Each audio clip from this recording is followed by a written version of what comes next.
Great. So let's do a little mind shifting. That's my goal. Whoa. You don't want to drop that. My goal for the next hour is to talk about how to get beyond just what I consider table stakes, which should be the three-legged stool. How many believe that that should be just baseline for what we accomplish? The scope, the schedule, the quality. And that's a real struggle.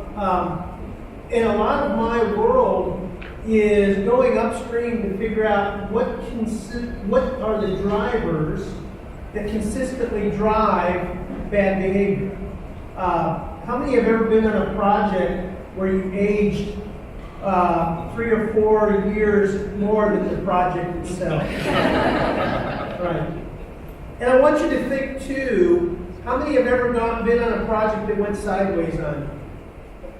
How soon did your gut tell you that we were in trouble? How soon? Early. Almost right away. However, my goal, one of the goals, is to get your instincts to not go on that right, to stop right there, because it's easier to stop there and reset. Or you can call me in the middle of the project, where we get paid very nicely to provide adult supervision to project teams that can't get along. That's what I get paid best for. So let me tell you a little bit about my story, because my story is that anybody can do what I now do. So about 15 years ago, or even more, how many remember the dot-com crash? How many 401ks went to 201ks? Right. And I had just moved to Texas, brought my family, they were just starting school, VP of an office furniture distributor, had a 10-year contract, and it was June of 1999, and then around 2000, November of 2000, we got a call from our largest client, Alcatel, and said, you know that $11 million order we just placed, can we cancel that? And fortunately, it was already on the road, and I thought I had dodged a bullet. However, that was just the beginning. And within 3 months, we lost our 5 largest accounts. Alcatel, CoServe, Ericsson, IP Communication, and then this guy named Jamie Dimon, who's now at Chase, was at Citibank, and just had moved to Chase and changed all his vendor relationships. And so we were hosed. And then for me, I got called in one day and said, you know what, we don't need a VP of sales, we need sales. So you have 2 choices. You can leave today or you can start over. So I went from a very nice income, and if you know South Lake, Texas, that's where I moved to, with a nice little mid-level executive mortgage, and I was now at a $30,000 draw. It was tough. I was up to about $150,000 in credit card debt, just trying to pay interest. I had a side gig in Washington, D.C., where I did some consulting, and I was working on a book. But this project here was the beginning of coming out of the hole. And it's amazing what desperation does to your creativity. It can either shut it down, or it can make you look for anything that might work. So I had started this industry 1979, so 40 years ago. I was a project manager for Southwestern Bell, so I've been on the project management side with the owner. I've been on the manufacturing side. I've been on the distributor side. Now I'm on the subcontractor side in about 2002. And there's a network I went to of an architect and a civil and a general contractor, you know those kind of networking meetings. And they were helping me, and Hayworth had purchased a company that was an off-site fabricated wall and floor solution. I thought this should be a no-brainer. Making it inside the factory, the quality, the cost, the installation, but it was the hardest thing to try to sell. We had to have all the stars of the universe align. The landlord had to know who was getting the tax depreciation. The architects didn't know how to spec it. The estimators didn't want to deal with it. And it always came in about 10 to 15% higher to do this solution. And I just thought this shouldn't be true. So with the desperation and with AmerisourceBergen moving their regional headquarters, consolidating 5 divisions, 150,000 square foot, $7 million project for me on the line, where I needed that, I went to the developer, Transwestern, and said, would you do me a favor? Would you give me 3 weeks for all the subs, the flooring sub, the ceiling sub, the electrical sub, and let's just work this out and see if we can find something here. So with that said, and we still had to compete and bid, the owner loved the project, but the CFO said if it's a penny more than conventional drywall, we're not doing this project. And my heart just sank. So Transwestern was the developer, the project manager was very gracious, Turner was the contractor, cooperated and played well, and we did 2 complete pre-construction estimates, one with traditional solution, one with our solution. We spent 3 weeks with all the subs, and guess what I discovered? They were bidding it the way when they would traditionally bid it, and I'll just give you one example. The cabling sub was bidding going through the ceiling, so about a week per floor, and what he discovered is, oh, I can pre-terminate in my shop and bring it in and land on the floor in 1 day. So we went through all the subs, and they all started seeing that was the thing. We came in 85 cents a square foot less in conventional construction with raised floors and prefabricated walls. And I said, there's something wrong with this industry. Now, we already knew that, but and I was then on a crusade to say, hey, if I can figure this out, maybe we can figure this out. So Hayworth graciously paid for a day and a half to get a bunch of people in the Gensler offices in Houston. Dean Stromberg and Marilyn Archer were the hosts for this. And we've got Jerry Oswald, the graphic scribe, and we got everybody in the room. We got the chief architect for GSA, we got the executive director for the AIA, we had developers, we had Hayworth in there, we had all these people looking at this, and it took me 8 months to get everybody in one room together. And I asked a simple question, because I had no idea what I was doing. Some people think that's still the case. But I asked, what does the problem look like from your seat on the bus? And Jerry Oswald took each stakeholder and just mapped out their conversation. And the first words out of Turner Construction's mouth, Tom Gerlach, who's the EVP of HR now, he said, if only the damn architects could get these drawings right, we wouldn't have these problems. Well, who else did I have in the room? I had 2 damn architects. So who else spoke? Well, if only the contractor understood design intent, right here, could read the drawings, we wouldn't have these problems. And then it was, well, if only the developer wouldn't sandbag and give us the right number to begin with. If only the owner wouldn't change their mind 15 times. And the poor MEP was thrown under the bus by everybody. And so you could feel the dynamic in the room. Have you ever been in one of those dynamic, And I thought, well, this is not going to go a day and a half. If we get to lunch, we're going to be lucky. But fortunately, I was rescued. This rescue changed my life and changed my career. Tom Gerlach then said, you know something? We're all experiencing similar frustrations because they started seeing it mapped out and started seeing the similar frustrations. And for some reason, we think it's the other person, but it's the system that we live in that's the problem. And then we started asking, well, what is the system? And that began the quest. What is the system? And what we came up with is that the system is perfectly designed to create distrust and silos and adversarial relationships. That's what it's designed to do. So if you have a good project, it's it's in spite of what the system is designed to do. So we started asking, well, who is breaking the rules and getting better results? And that led us on an 18-month journey across the country. We traveled together once a quarter to go to a positive outlier like Sutter Health or the Signature Center or Solidus and see, what are you doing differently? And it was more important for us to ask, how are you getting away with this? How are you surviving your lawyers and your insurance company and your internal pushback? That's what we wanted to know. And so that produced this book, The Commercial Real Estate Revolution, which is now 11 years old, and still the handbook of IPD.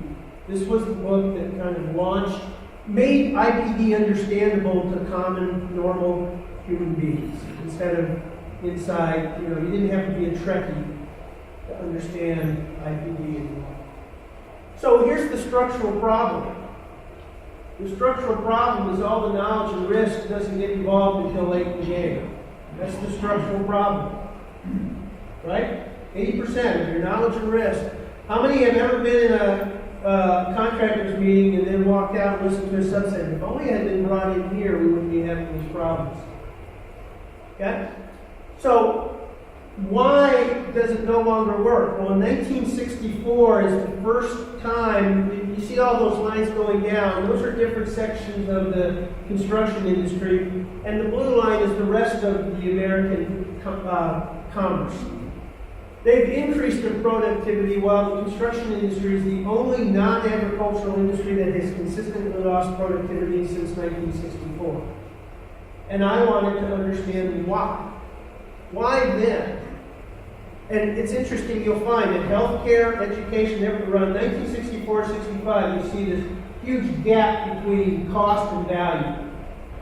Well, something interesting happened in 1965, and as a futurist, a guy named Gordon Moore, who was the co-founder of Intel, came up with this thing called Moore's Law. And Moore's Law says that the computing power of a computer chip will double every 18 months to 24 months at equal or less than the same cost, which means we have gone from a linear age to an accelerated age or an exponential age of change.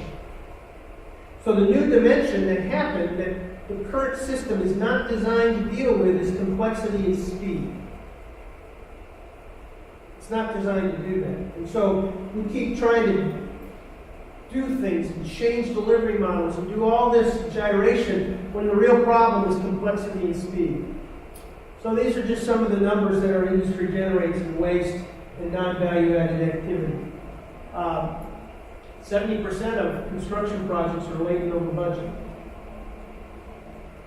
Now, these are the areas that we looked at where the waste comes from. About 50% of construction projects we know are labor.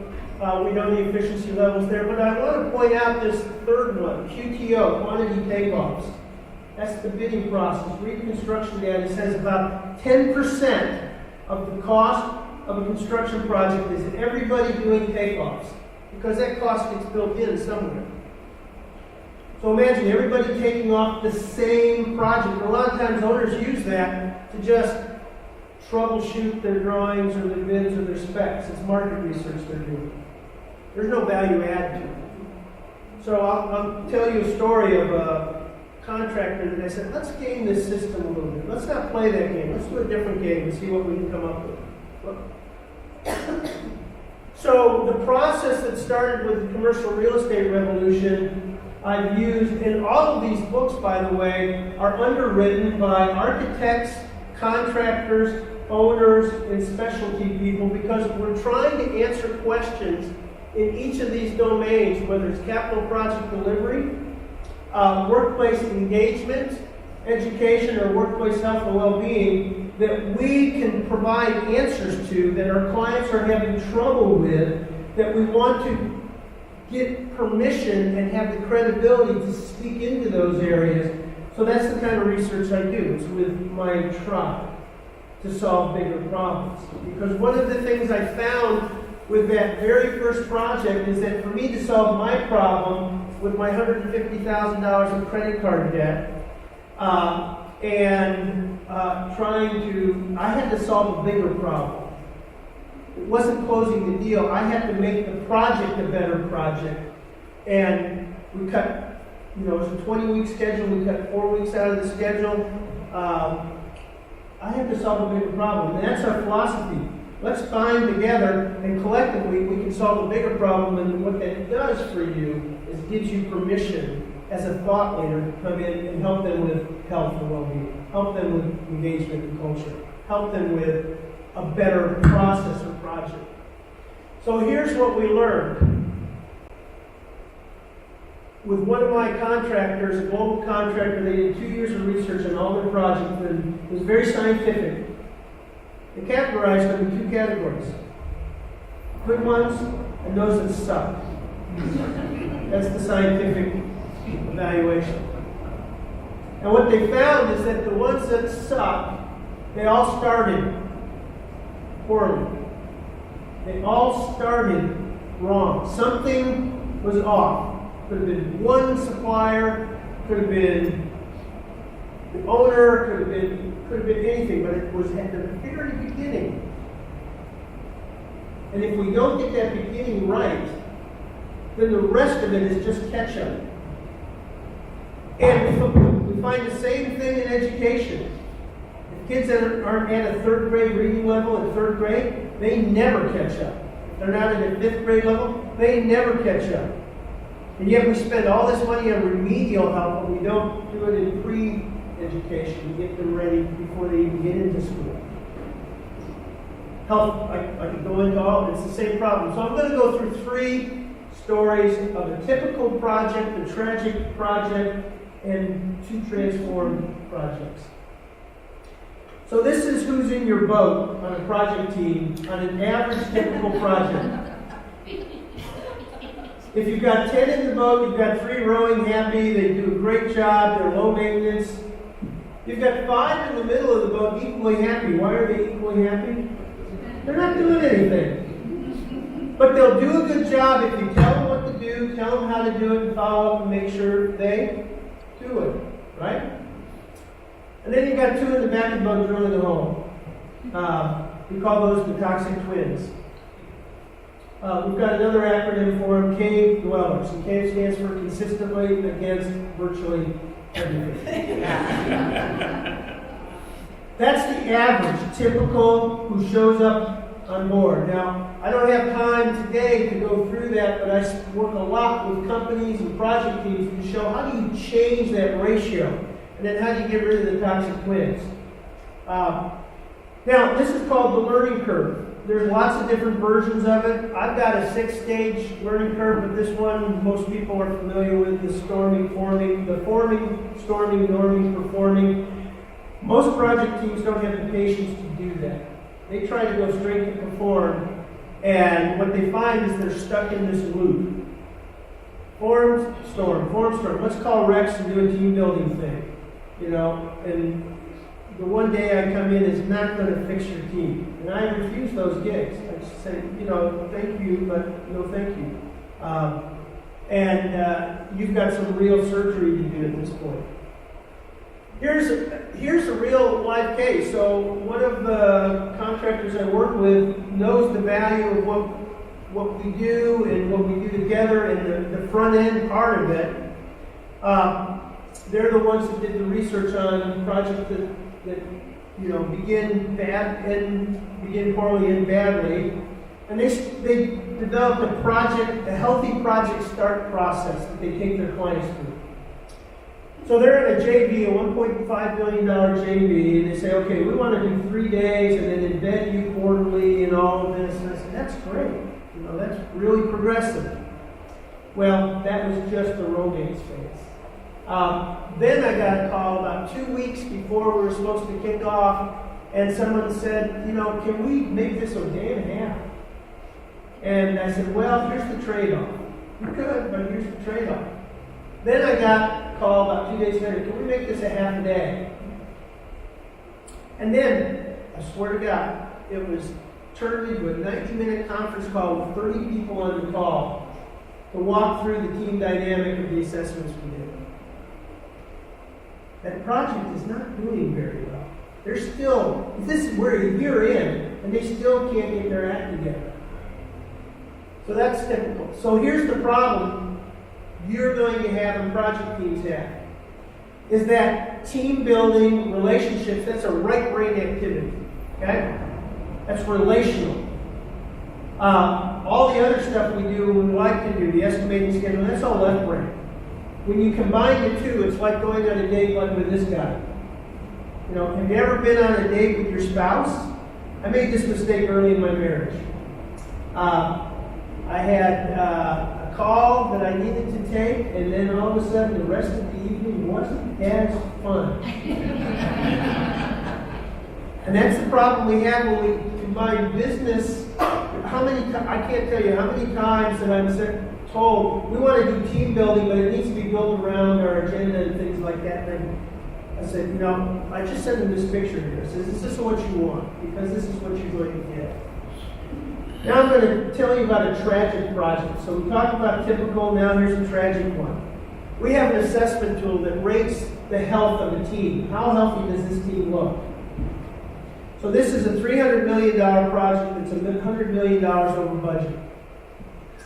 And so we said, let's do some assessments and find out where it's breaking down. And it was breaking down every which way. When we got on site, oh my gosh, you can't even make a TV show that would capture all the politics and dynamics that were going on in this project.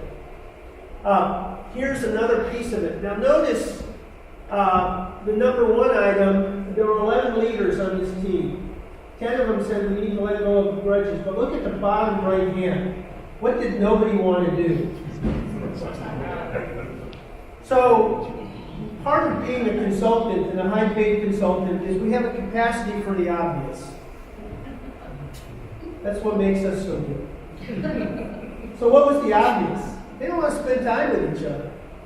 So, and also we did DISC and we did Strength Finder. How many do Strength Finder? Okay, we are the #1 core clarity Strength Finder consulting firm in the country in terms of, I've done 15,000 myself, my colleagues done about 10,000 people. But this tells me something. So the pattern here means that they are hostile conflict individuals. That's what this tells me. When they have conflict, they go after each other. Okay? And these two in the bottom left hide in the corner. Now, here was the crux of the problem, because it all gets to relationships. And we unpack this. Now, I know I don't have time to go into what does this mean, but a quick version. This is Strength Finder with a core clarity overlay. So the color-coded overlay gives us a lot more information. The blue are relationship talents. The green are thinking talents. The orange are action-oriented talents. And the quadrant in the upper right that's missing are the motivational talents. So the left-hand side is the project manager, and the right-hand side is the general superintendent. This project, now we know, here's what we know. We know what you look like on your best day when we go through this. We also know what you look like under extreme pressure. And because it was under extreme pressure, I knew exactly what it looks like. We got on the job site, and the project manager says, this is bullshit. Why did we waste our time on this? And we were supposed to have a day with them, and then they only structured, you've got lunch with us and you've got dinner with us on job site. And so we did a little bit of recalculation. I never go into these kinds of things alone, so I had a colleague with me, because you may not come out alive. And there's some, when clients have problems, they project their problems on the consultant. And so I took a couple minutes and said, okay, so you don't buy into this, I get this. So let me ask you this. So if you look at the blue, that's the relationship side, and the orange. So under extreme pressure, the blue, the relational thing gets turned off completely. And I said, there used to be a good mic, and now nobody knows where the good mic went to, and now you're just kind of a work Nazi. And he said, well, how do you know that? Who did you talk to? So I just went through a few questions like that. I said, I don't have to talk to anybody. I just know what it looks like under pressure. And I know what you must be feeling like. Now, I'll also tell you, too, I told him, I said, knowing what I know about this profile in current circumstances, you're getting ready to pop.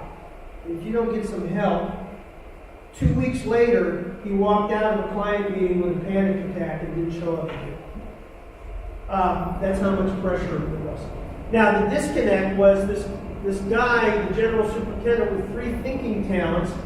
So notice that the super driver has no thinking talents. He just gets in and says, do this, do this, do this, do this. Micromanaged, in the weeds, and he's really good. Afghanistan, built big projects, industrial things. Well, the challenge is that the person, the general superintendent, is a thinker. So when he says, do this, the thinker goes into the strategic mode, what's the best way, analyzes it, and so it's not an immediate response. What he interpreted was insubordination and politics. So I had to get in a room with him, with the super driver, and say, he's not a liar, he's not insubordinate, he's not political. He said, yes, he is, you need to hear this. And he kept on going through, and I said, I don't need to hear it, I just know what's going on. And I said, do you want to be right or do you want to be effective? And we did that for about an hour. Do you want to be right or do you want to be effective? Do you want to be right or do you want to be effective? Because right now you've lost your team. And so finally when I unpacked it, he said, he had very colorful language for his aha. He said, he effed up, I effed up, I effed up, I effed up. Over and over. We brought the 2 in, and all of a sudden, it was a magical moment of understanding, and they went back into the project team, and I just said, guys, why don't you share with the team what you just went through? And the team was dumbfounded, and the corporate leader said, what happened? I said, well, now they understand each other. And that's what happens in communication under pressure. Now, had they gone through a process of understanding each other and how they communicate under pressure and having rules of engagement when conflict comes up, they wouldn't have gotten into this state. And that's what we don't spend time doing. Okay, so I'm going to play a little bit. This has to do with the difference between human capital and social capital, because that's the big shift. In the old world, we could look at individual talent, but now we've got to look at team dynamic, or what we call social capital. Is that loud enough? You guys hear it?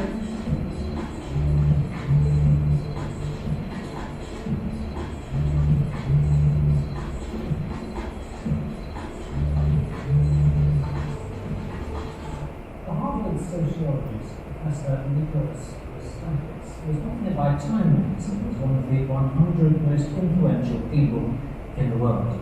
He's giving a talk at Cass Business School. His specialist subject, behaviour and human relationships, key things for the world of business.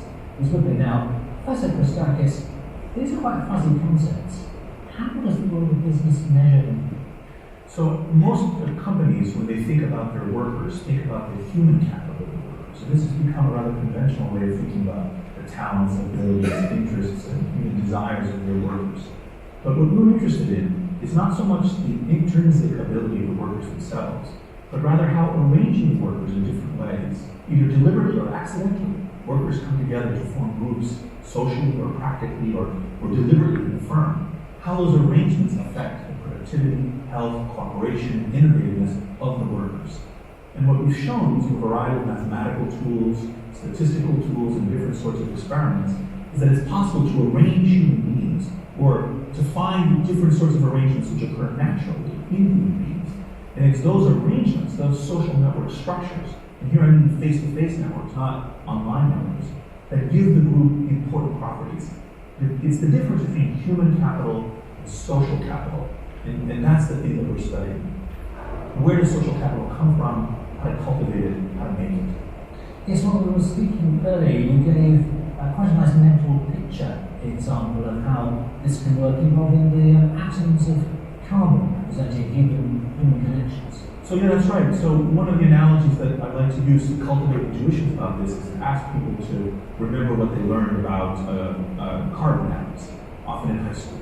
So carbon atoms, carbon can appear in a number of forms on our planet. 2 of the forms are very well known. Graphite, which is soft and dark and in pencil leads, and diamond, which is hard and clear. And if you think about that, there are 2 key ideas there. First, this softness and darkness and hardness and clearness are not properties of the carbon atoms. They are properties of a collection of carbon atoms. Second, which properties you get depends on how you connect the carbon atoms to each other. Connect them one way, get one set of properties. Connect them another way, get a completely different set of properties. And it's the same with human groups. You can take a group of people with a fixed amount of human capital, a certain set of traits and abilities, and you connect them one way and you make them uncreative and mean to each other and unhealthy. Or you connect them another way and you make them innovative and kind to each other and healthy. And it's not the people themselves so much that matters, it's the pattern of ties between them that's crucial. So, if you're a business owner, manager, how do you go about, what's the first thing you should do to try and improve the human connections in your business? So the problem is that it's very difficult to give a summary piece of advice. The easiest or most abstract piece of advice I would give is that connections matter. And in fact, in some ways, connections can be more important than the people themselves. That part's easy to communicate, and many people would have an intuitive grasp of that. But the problem is that there's no one network that's optimized for any function. So for example, I would organize people one way if I wanted to maximize the flow of information within that group of people. And people may have an intuition about people should have the intuition at least that there's a way you can imagine that you could organize people so information would flow optimally. But that same organization of people would be terrible if a pathogen like Ebola was spreading through the network. Now you would want a completely different organization. Hence, the organization of human beings into networks, there is no one optimal organization. It depends on what you wish to achieve. So, for example, if you're trying to achieve rapid flow of information, you would organize the network differently than if you were trying to achieve minimal flow of germs. And so the point is that there's not a simple set of rules that you can implement everywhere that always works. It's kind of like asking, what's the best car? Well, if you want to drive fast on an autobahn, maybe a particular car is better. If you want to plow a farm, a different kind of car. If you want to go off-road, yet another kind of car. So the answer is very unsatisfying, it depends. But there is increasing knowledge and wisdom that can guide our understanding and our application of these ideas. So even though it depends, there are answers to specific questions. So can you give us a first step?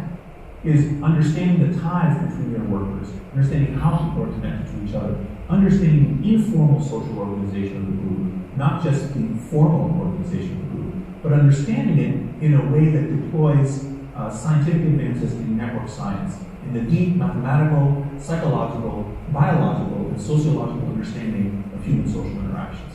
Professor Christopoulos, thank you very much. Thank you very much. So those informal social networks are something that we call shadow culture. And when we talk about culture, we look at three different kinds of culture for organizations. We look at the aspired culture. Those are the core values that we espouse. We look at the legacy cultures coming in. You know, and we define culture as the invisible attitudes, habits, values, and behaviors that run the place when leadership or management's not around. And then we talk about the shadow culture. And the shadow culture are the workarounds that people develop because the systems or processes or incongruence between the culture and values. Our simple definition of culture, if you want to walk away with a frontline definition of culture, it's what happens when you're not there. That's what culture is. When you're not there to direct, to troubleshoot, and to hold people accountable, that's your culture. And getting a grasp of what that is essential to having high-performing teams. Because that's essentially what's going to drive behavior, is what people develop as that common language and common way of working together. So now, here's another structure. This is an IPD structure. But without using the word IPD, it's basically getting as much knowledge to the front end of the process as you can, even before design. When I'm with an owner and they have a budget, my first question, I don't get into, yes, we can meet that, or no, we can't. I ask them, how did you come up with that number? What were your assumptions? What are you trying to accomplish? Business advisory. Because what I've discovered over time, having been an owner and having develop budgets is a lot of those things come from on high, and they're just kind of, okay, here's what we spent last year, we're going to spend a little bit more this year on this. There's no business case behind most of that. Have you found that to be the case in some of the people you deal with? Yes. So before you sign up for something that has no basis in reality, it's really good to help them solve this. Okay, so this is a 150-bed hospital, and this is the kind of patients you're working with, and yes, we have experience with this, and here's our background, and what kind of materials do you think, and what's the finish? All those questions are front end, and if you have conceptual estimators, it doesn't take you very long to figure out, okay, are we within budget or not? That's what Sutter Health does. So, with all this knowledge being on the front end, that means we need a different skill set. It's the word called soft skills. About 5 years ago, I was asked to keynote a national construction owners group. I won't give the name of the group, but I was told to take the word soft skills out of the presentation. And they changed it to the science of high-performing teams. But the bottom line is soft skills. It's communication. It's the ability to build trust. It's conflict resolution. So Patrick Lencioni builds this pyramid on what it takes to have a high-performing team. So very quickly, the pyramid starts out with trust, but not any kind of trust. It's vulnerability-based trust. And once you have vulnerability-based trust, then you can engage in positive conflict because you feel safe and you can question issues and you can go after the issue. So we have a process called red zone, blue zone conflict, where blue zone is conflict around the mission, the values, the objectives, making sure we're in line on that. And red zone is about ego, turf, protecting ourselves and how to differentiate the two. Because unless you get strong debate, because I think it was Russ talking about how complex things have gotten, not one person has the right answer. And unless it is in this kind of debate format of what can we do and how do we do it, then you're not going to get to a point of clarity where everybody is clear on what we're trying to do, and you're not going to get clarity around who's responsible for what and how. How many have gone away from meetings with fuzzy clarity about what did we agree to and who owns it? Right. But you can't get the clarity there unless you've got open transparency and you have positive conflict. Then you can get the clarity which leads to commitment.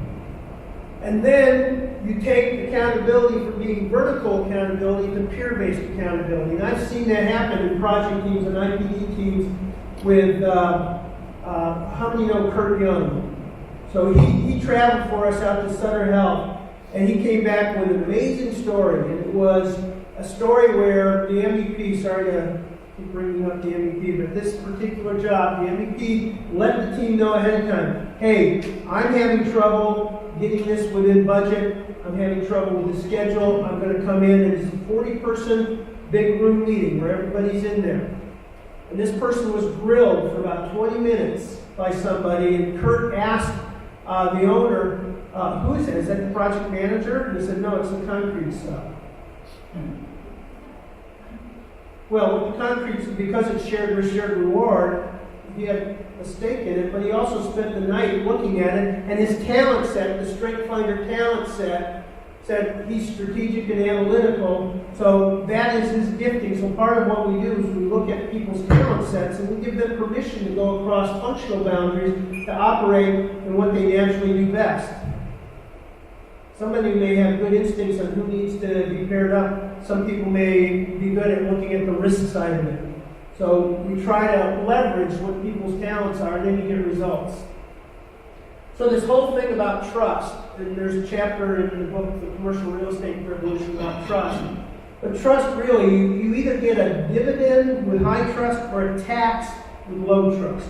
And you've got some cards on your tables. One is a trust matrix exercise that I take every team through, and the other is an introduction exercise, and I'll tell you a little bit about the tools that I've got in a minute. But you've either got, most project teams are very smart, but few project teams are healthy. So we focus on how do we get to be a healthy project team. And the healthy side are answering the human questions. Why are we doing this? Who's it for? What are the conflicts? When we did that first exercise in Gensler, one of the things we came up with is that we accidentally we become accidentally adversarial because my best interest may compete with Jerry's best interest, not even being aware. So when I rub against that, unless we know what each person does, how everybody makes their money, that's another conversation we have. We go around the room and say, how do you make your profit? And where do you lose your profit or your fees in a project team? Where's the waste?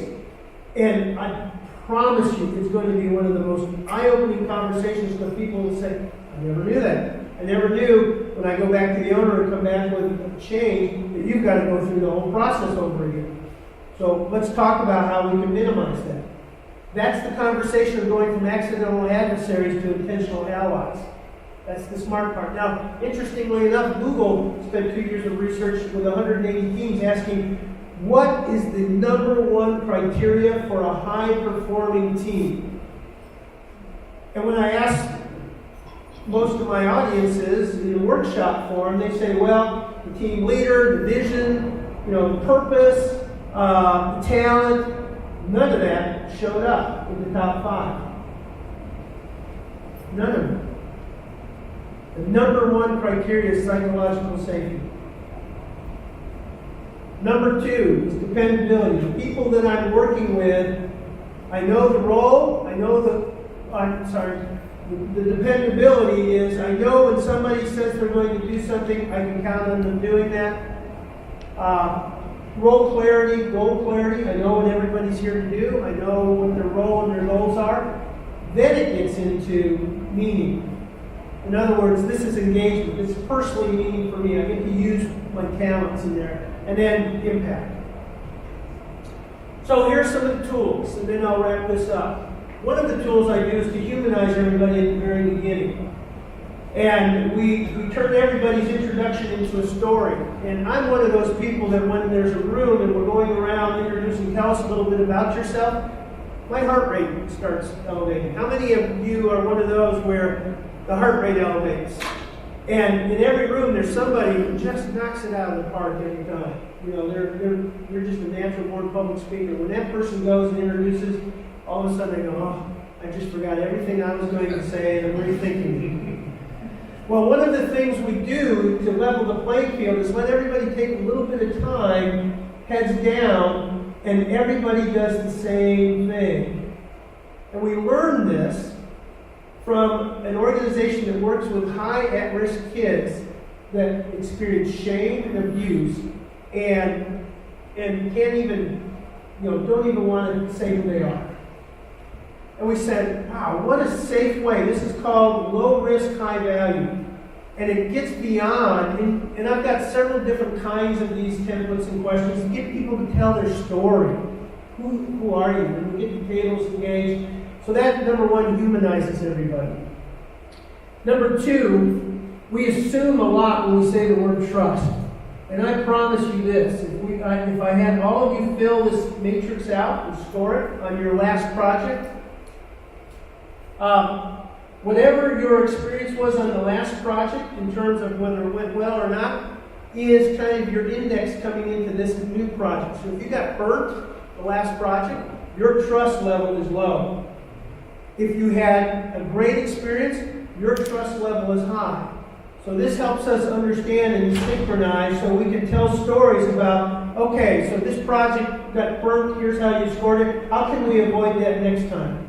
Or your project was a great one, an awesome one, how can we learn from that and build that in on the front end so everybody has a common understanding of not only what trust looks like, but how do we repair it once it gets broken. The final tool is this tool that we use for Strength Finder. And I showed you a little bit about that. So that's part of our beginning. And I can tell you the team dynamic by this chart, where the biases and gaps are, just like that, and what they need to work on in terms of what traps they might fall into in terms of groupthink, or some people get left out, or how to leverage the full breadth of talents within the team. This last piece here I threw in because Jerry was talking about quality. Now, quality is the hardest thing, but what we can start doing is measuring leading indicators. One of my favorite coaches, professional basketball coaches, is Brad Stevens. He was Butler coach. And if you work with high-level professional athletes, they're not keeping score, they're focusing on process. Get the process right, get the fundamentals right, get the discipline right, get all of that right, and then the results come. We tend to be lagging indicator focused, which is like driving in the rearview mirror, or like teaching to the test in education. So we've got to focus on these leading indicators for success. So how did we put this in practice? We took a group of adversaries. This is brokers, architects, contractors, and we went through an 18-month experiment with them. If we got you in the room and let you redesign the process, what would it look like? And we did a lot of things. How do you build trust? How do you communicate? We did a lot of these exercises. One of the things we did is this huge wall that covered the whole wall, and on the top it's all the stages of a construction project, normal stages. And we had each person map, where do you typically come in on this, and where do you sometimes come in, and what's the problem that's created for the job if you come in later than you think you should. Okay? So that's the top one. So you can see how they worked on that. And then the bottom half is if you could design it yourself, what would you do? So we had them working side by side. One of the things they came up with is we're not going to use the word meetings anymore, we're going to use workshop. And we're going to design every time we get together to solve some problems or to deal with some things, but we're not going to call them meetings. And then you can see here, on the top half, they've got reasons why if I come in at this stage and I don't know who the players are, I didn't get introduced to the players, so the project manager, if they don't come in at the very beginning. And so we look at this as to what's the risk to the job, to the owner, so we can communicate to the owner. And then each person on the bottom wrote down what their ideal sweet spot is for a project and how it would work. And guess what happened? Without telling them that left is better, without going through it, we have them talking about and understanding how each person works.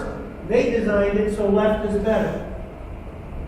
So UCSF, here's a transform project. Stuart Ekblad, how many know Stuart? He's kind of a legend. He came out of Kaiser Permanente.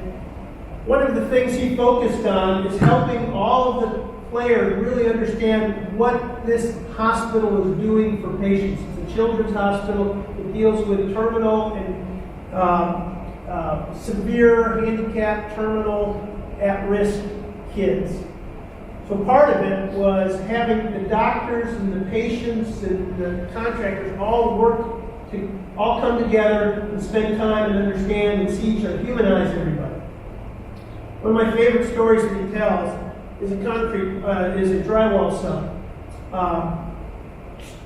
Spanish was his primary language. English was a little bit dicey for him. But what he found this drywall sub doing without any instruction was vacuuming in between the frames before he closed them out.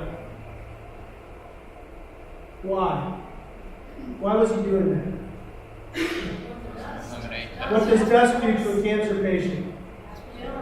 Right. That's what knowing who and what we're serving can do to transform a project team. That's the kind of stuff Stuart did. This last project here, and then we'll close. I worked with a team that was going after a large water treatment facility for a fab facility. And they didn't have any prior experience with this owner. And this owner had a reputation of being pretty punishing and severe with their contractors.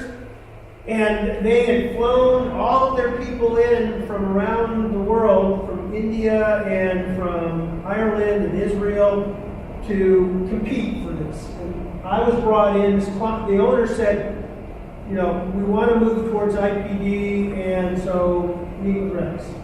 So I am there, and we quickly get off topic, because I said, you guys basically don't have a chance to get this project, the way you're going about it. They said we spent $250,000 in bid drawings. We'll probably spend another $750,000 on bid drawings. Here's the important thing. Always remember that QTO, quantity takeoff, column 10%. I asked them, so what's the value of doing these drawings? Well, it shows our capabilities. It's in the bid request. And I said, that's not value. I said, with the knowledge in this room here, I said, go with me on an experiment. With the knowledge in this room, first of all, what does the client really want? What's their end game? They want cost certainty and schedule certainty. Okay, let's focus on that goal. And I asked them, with the knowledge in the room, how close could you get to cost certainty and schedule certainty today? Because this is what you guys do for a living. You build these things. You've got all your brain trust in this room. They said we could get to 85 to 90% cost certainty, schedule certainty today. I said, without any more drawings? They said, yes, without any more drawings. I said, okay, that's a good start. If I give you 90 minutes and you come up with a half a dozen questions for the owner and you get the answer to those questions, what do you think you could do? Probably 95, 97% cost certainty, schedule certainty. Should be able to do that, right? Conceptual estimating. And I said, okay, why don't you build whatever risk on top of that number that you need and go into the client and set these conditions. If you take it off the street, give us the 6 months you're going to bid this thing, and let us work on coordination. We'll commit today to this cost and this schedule for you. So I leave. 2 weeks later, I get a note from the president that says, you saved me $500,000 and we won the job. This last week, and he said, we want to learn how to think like that.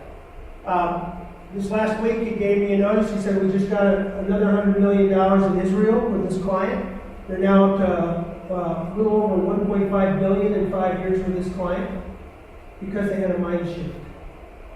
They didn't go through the conventional process. We've got them asking, what's the value? Where can we add value to this? Now, you can't do that with every project, but it gets you to question, why are we doing this in the first place? So very last piece to this. If you want to improve your projects tomorrow, improve your safety and your outcome, make sure everybody in your team gets a good night's sleep. I am serious. You've probably got more safety issues because people are tired and depleted and just not thinking. Your brain doesn't work well. If you've got less than 5 hours of quality sleep, you're legally drunk. Cummins will not let you work their equipment if you have less than 5 hours of quality sleep. And I'm on this crusade. And the thing that we learned through this out of my sports world is that by doing this, and I'll measure it, and when we're done, I'll let you know how much cognitive and emotional load this had on me, the strain level this had on me, because it's the equivalent or more than professional athletes when they perform. This was an all-day workshop I did at the Lean Construction Institute 2 years ago. I burned 5,300 calories in a day doing that. Just to give you some reference, I would have to be that would be a marathon running day for me. It was the equivalent strain in this Oura ring, translate that in walking, just walking, not high, just regular. That was the equivalent of 57 miles in walking. That's the load it had on my body. But what we don't do is we don't recover. We don't spend the time to recover.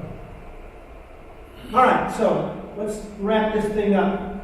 4 things have to come together for you to have a high-performing team. The structure has to be right. You can talk collaboration all you want, but if your structure is to turn it into adversarial, keep your cards close to the chest, silos, that's the behavior you're going to get, regardless of how much culture talk you have. The process. How do we link people together? How do we overcome? What's the process of handoffs and how do we get things through? And what's our rules of engagement for conflict? All these things we have to have in place. Culture. The invisible attitudes, habits, values, and behaviors that you want to run the job when you're not there to run it. And then train.